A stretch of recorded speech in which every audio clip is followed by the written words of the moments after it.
Salam warga kerajaan, kita kembali pada segmen Weekly Wisdom.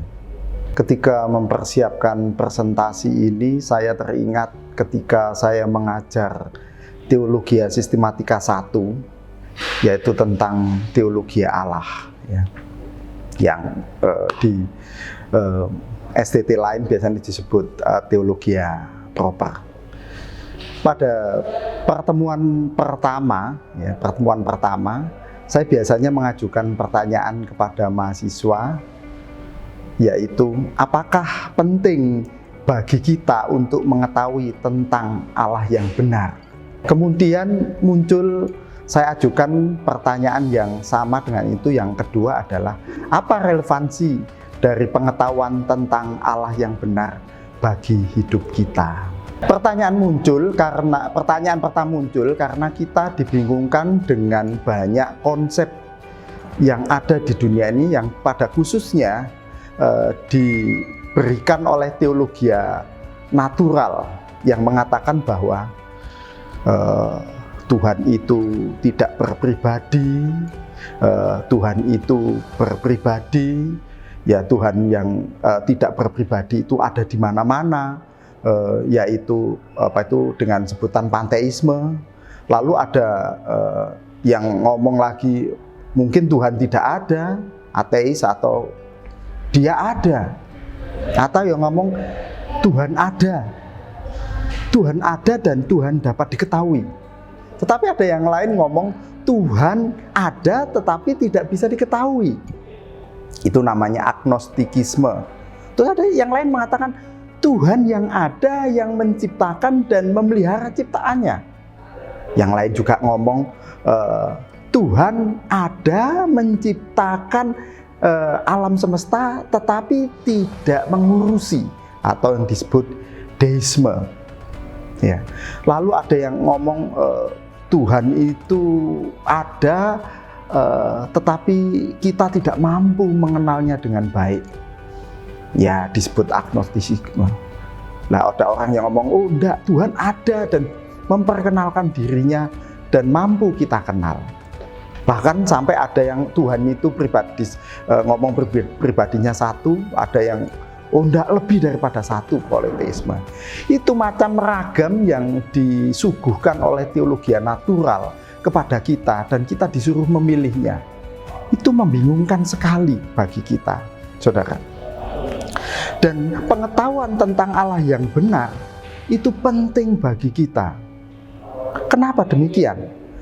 Karena pengetahuan akan Allah yang benar itu menghasilkan iman yang benar.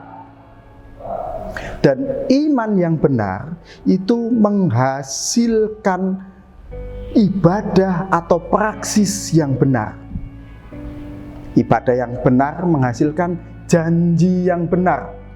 Dan janji yang benar itu menghasilkan pengharapan yang benar. Jadi bagi kita penting sekali tahu, memahami Allah yang benar itu. Itu yang pertama. Lalu apa relevansinya bagi hidup kita kalau kita mengetahui Allah yang benar?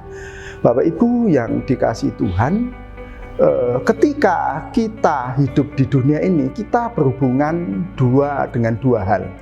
Berhubungan dengan Tuhan itu berhubungan secara teologis, dan berhubungan dengan sesama itu berhubungan secara etis.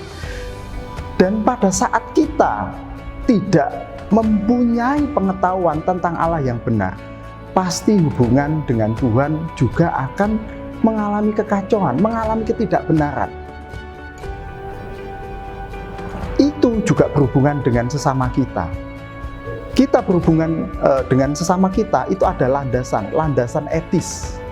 Dan landasan etis itu kita dapatkan dari pemahaman teologis kita, pemahaman akan Tuhan yang benar itu. Kalau kita salah memahami Tuhan yang benar, kita akan salah juga mempunyai pemahaman etis yang benar juga. Kita tidak punya patokan, tidak mempunyai hukum yang kita pakai untuk mengukur benar dan salah dalam korelasi, dalam interaksi dengan sesama kita. Itu yang pertama. Dan yang kedua adalah implikasi pada masa yang akan datang. ketika pemahaman tentang Tuhan yang salah pasti menghasilkan iman yang salah pula.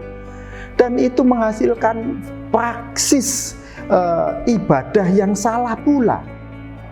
Dan ibadah yang salah pastinya menghasilkan janji yang salah. Dan janji yang salah menghasilkan pengharapan yang salah. Dan itu mengerikan.